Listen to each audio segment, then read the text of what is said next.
Show में साथ देने का शुक्रिया। सिट साहब, पाकिस्तान में तो माजी में मुकदमे आप पे कितने हुए या कब आप पाबंदे सलासल रहे, ये तारीख में सबको पता है, लेकिन आपके किसी इंटरव्यू ने भारत में काफ़ी खलबली मचाई है। यहाँ तक कि एक FIR करण थापर जो कि सीनियर भारतीय सहाफ़ी उनके खिलाफ हुई, तो उसमें आपका नाम भी मेंशन किया गया और वो बेचारे बहुत मुश्किल में आए हुए हैं। सुप्रीम कोर्ट उन्हें रिलीफ दे रही है, लेकिन उनके खिलाफ FIRs या मुकदमे दर्ज होने का सिलसिला नहीं रुक रहा।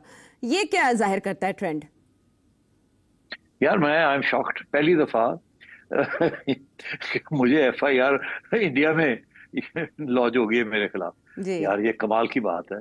ये भी कोई मेरा ख्याल एजाज होना चाहिए। मेरा ख्याल है पहली दफा ऐसे हुआ है कि एक पाकिस्तानी जर्नलिस्ट के खिलाफ for giving his views on Indian channel वो FIR हो गई है। इससे तो ये है कि अगली दफा हम लोग यहाँ से किसी इंडियन जर्नलिस्ट को लेंगे और वो इंडिया को डिफेंड करेगा और पाकिस्तान को क्रिटिसाइज करेगा, तो यहाँ तो दर्जनों के हिसाब से FIR लग जाए। मगर आई एम नॉट सरप्राइज्ड।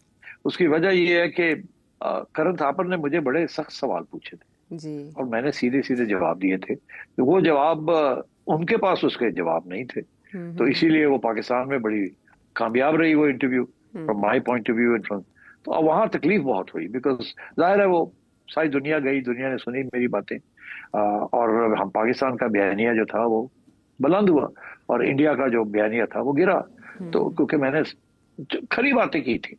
अच्छा, अब तकलीफ देखे करण ठाकुर को जाके और उनके साथ एक और बड़े इंडिपेंडेंट जर्नलिस्ट है द वायर के सिद्धार्थ वरदराजन, उनको भी उनके खिलाफ भी, और उनके खिलाफ तो काफी अरसे से नरेंद्र मोदी की गवर्नमेंट उनको तंग करती रहती है, उनको केसेस होते रहते हैं। Is a very independent journalist and very fine man, very fine journalist जैसे करण है। और करण ने तो बहुत से लोगों को इंटरव्यू किया है जिन्होंने आके बड़ी खरी खरी बातें की और यहाँ तक के मेरे बाद करण ने हमारे एक्स नेशनल सिक्योरिटी एडवाइजर उनको भी उनकी भी इंटरव्यू की थी। मोईद ने भी खरी खरी बातें की थी, मगर वो मेरे ऊपर सारा बोझ आया है। मुझे बड़ा अफसोस है पूरा करण। हालांकि करण ने तो ठीक ठाक मेरी खिंचाई करने की कोशिश की थी, कोई गुंजाइश नहीं दी छोड़ी थी उसने, मगर चले अभी I did answer all the questions.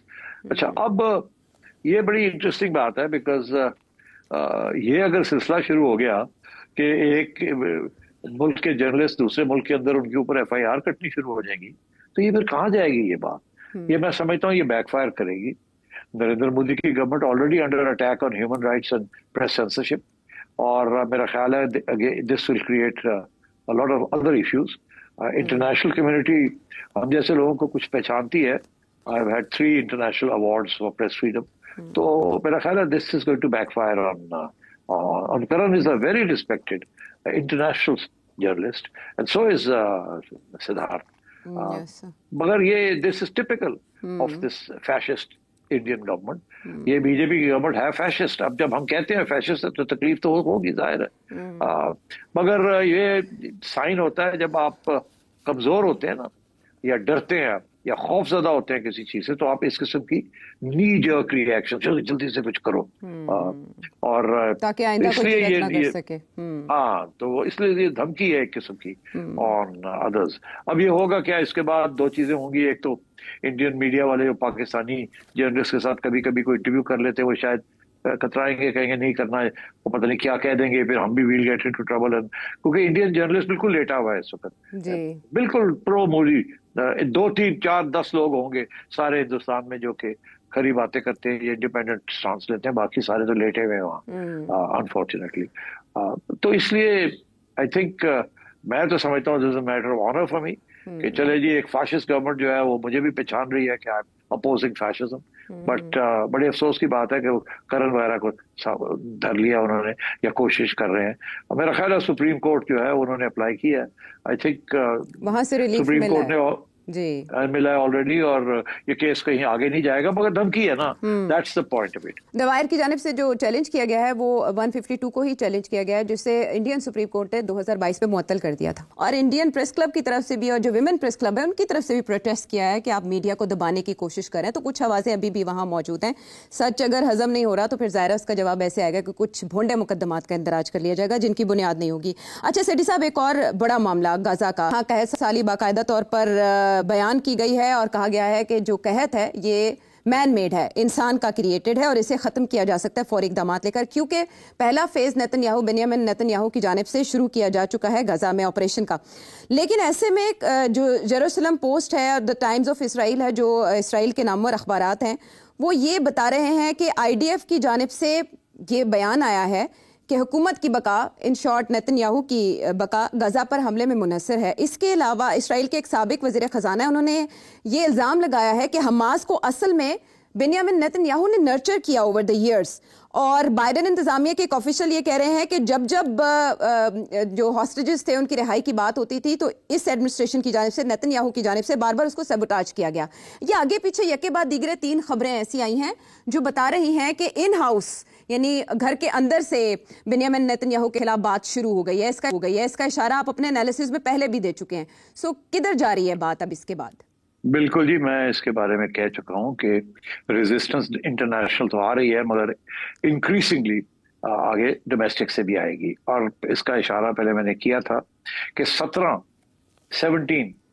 X high people, cabinet members या फौज के लोग ने ऑलरेडी एक डॉक्यूमेंट साइन किया है जिसमें उन्होंने एतराज किया है ऑन नेतन्याहू's एंटी पैलेस्टाइन पॉलिसीज, और समझाने की कोशिश की है कि बस करो, ये जो तुम कर रहे हो, ये इसके साथ इजराइल की जो पोजीशन है वो कमजोर हो रही है, स्ट्रांग नहीं हो रही।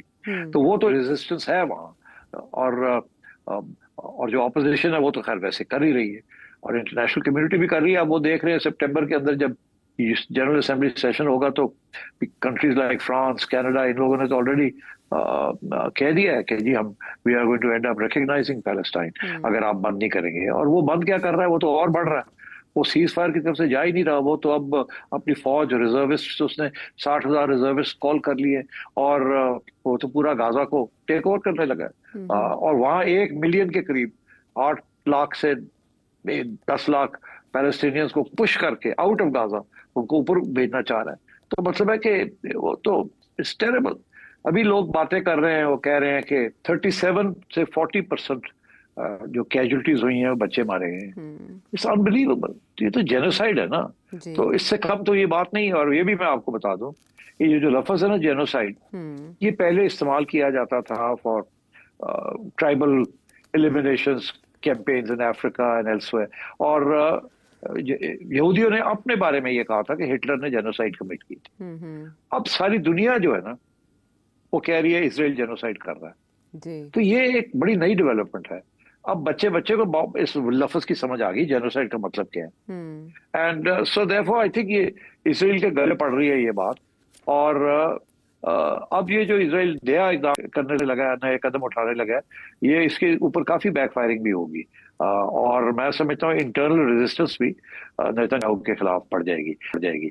ट्रंप के लिए प्रॉब्लम बन जाएगा कि अगर उसने फिर फौज भेज दी, फौज तो है वहां मगर और फौज पे और अटैक कर दिया और सब लोगों को हटाना शुरू कर दिया तो और लोग मारे जाएंगे, पहली बात। दूसरी बात, ये जो इल्जाम लगा है कि जी नेतन्याहू ने पाला है हमास को, यही इल्जाम है ना जी। अच्छा, ये बात ये है कि ये बिल्कुल सही है, ये कोई पहली दफा नहीं है, ये तो पहले एस्टैब्लिश हो चुका है कि नेतन्याहू की पॉलिसी यही रही है कि कतर के जरिए कतर को पैसे देते थे फॉर नेगोशिएशंस, मगर एक्चुअली आइडिया ये था कि कतर आगे हमास को दे, क्योंकि जब तक हमास है उस वक्त तक नेतन्याहू को अपनी लेजिटिमेसी, अपने आप को रेलेवेंट रखने का एक एक्सक्यूज मिल जाता है। तो वो उसने बहुत किया है। और फिर मैं आपसे ये कह रहा हूँ, ये हमास इतना स्ट्रांग हो गया है, जो ये कैसे हुआ, और इसी वजह से हुआ कि नेतन्याहू को एक दुश्मन चाहिए था तकड़ा, जिसको वो मार के और अपनी अहमियत बनाता। और इसीलिए ये कोई आज की बात नहीं है, ये पुरानी बात है कि बहुत से जो फंडिंग हुई है हमास की इनडायरेक्टली वाया कतर हुई है, एंड उसमें इजराइल दैट, पहली बात। दूसरी बात, मैंने पहले ये कहा था जब ये हमास की तरफ से अटैक हुई कि ये हमास की जो अटैक थी इसको कम से कम 1 साल लग गया होगा प्लानिंग के अंदर। इतनी कॉम्प्रिहेंसिव ये प्लानिंग हुई थी कि ऑल लैंड, सी, एयर, हर जगह से अटैक हुई थी। तो क्या इजराइल को नहीं पता था? कहते हैं इंटेलिजेंस फेलियर था। इंटेलिजेंस फेलियर नहीं था, इजराइल को पता था। Israel new everything. Israel encourage कर रहा था कि करो, ताकि हम फिर अपना जो करना चाहते हैं हम कर ले। ये इसी किस्म की बात है जैसे सद्दाम हुसैन के खिलाफ जॉर्ज बुश और टोनी ब्लेयर ने ये अनाउंस किया कि जी उसके पास वेपन्स ऑफ मैस डिस्ट्रक्शन है, और कह के और फिर चढ़ाई कर दी, और बाद में पता चला कि वेपन्स ऑफ मैस डिस्ट्रक्शन थे ही नहीं। और अब टोनी ब्लेयर कहता है हाँ हमारी इंटेलिजेंस ठीक नहीं थी, हमें हमारा ख्याल था। तो मतलब ये उसी किस्म की बात है कि पहले एक चीज को खड़ा किया जाए अपने खिलाफ, फिर उनको हथियार दिए जाए, फिर जब वो आपके खिलाफ थोड़ी बहुत रेजिस्टेंस कर सके तो फिर आप उनको उड़ा के रख दें और कहें जी देखें हमने कितना जबरदस्त काम किया है, और अपनी लेजिटिमेसी को कायम करें। तो ये जो इल्जाम लग रहा है ये बिल्कुल 100% सही है, 100%। मगर इसमें जो प्रॉब्लम आती है वो ये आती है कि जब आप ऐसा काम करते हैं ना, तो वो जो जिनको आपने सपोर्ट किया होता है वो फिर थोड़ी बहुत आपके हाथ से निकल जाती है, वो अपनी एक जिंदगी उनकी अपनी बन जाती है, एक रेज ऑन डेथ उनका अपना बन जाता है, वो फिर हाँ फिर वो आपकी बात नहीं सुनते। अब वो अभी भी वो कह रहा है कि मैंने खत्म करना है हमास को, हमास को हमने डिस्ट्रॉय नहीं किया, एरोड किया है, अभी भी बहुत सी टनल्स हैं जहां ये है वो है फलाना है, अभी भी हमने और करना है। तो अब वो बिल्कुल चाहता है कि किसी तरीके से हमास को बिल्कुल ही खत्म कर दिया जाए, और ये मौका वो समझता फिर नहीं आएगा, क्योंकि अब ईरान जो है वो न्यूट्रलाइज हो गया है, सीरिया न्यूट्रलाइज हो गया है, हमास अकेला रह गया है, और पीछे से पाइपलाइंस खत्म हो गई हैं, एंड सो ही थिंक्स कि अब आखिरी स्टेज है, अब खत्म ही कर दिया जाए। और ये जो सारा प्लान है, ये जो बाकी जो अब आर्मी को अंदर भेजना और सीज कर लेना गजा को, this is aimed at eliminating Hamas. मगर लोगों का ये कहना है कि इतना आसान नहीं होगा, और ये एंड मुमकिन है कि आईडीएफ जो फोर्स है उसके अंदर बगावत भी हो सकती है और डिसएग्रीमेंट भी हो सकती है, क्योंकि बहुत प्रेशर है सोल्जर्स के ऊपर भी कि आप कर क्या रहे हैं, जेनोसाइड कर रहे हैं, बच्चों को मार रहे हैं एंड सो ऑन। तो मेरा ख्याल है कि अब आप देखिएगा अगले 3-4 महीने के अंदर काफी सिग्निफिकेंट डेवलपमेंट्स होने जा रही हैं as far as Israel and Netanyahu is concerned. 21 ममालिक यूरोपीय ममालिक उनकी जानिब से भी मजम्मत की गई है इवन सेटलमेंट प्लान की।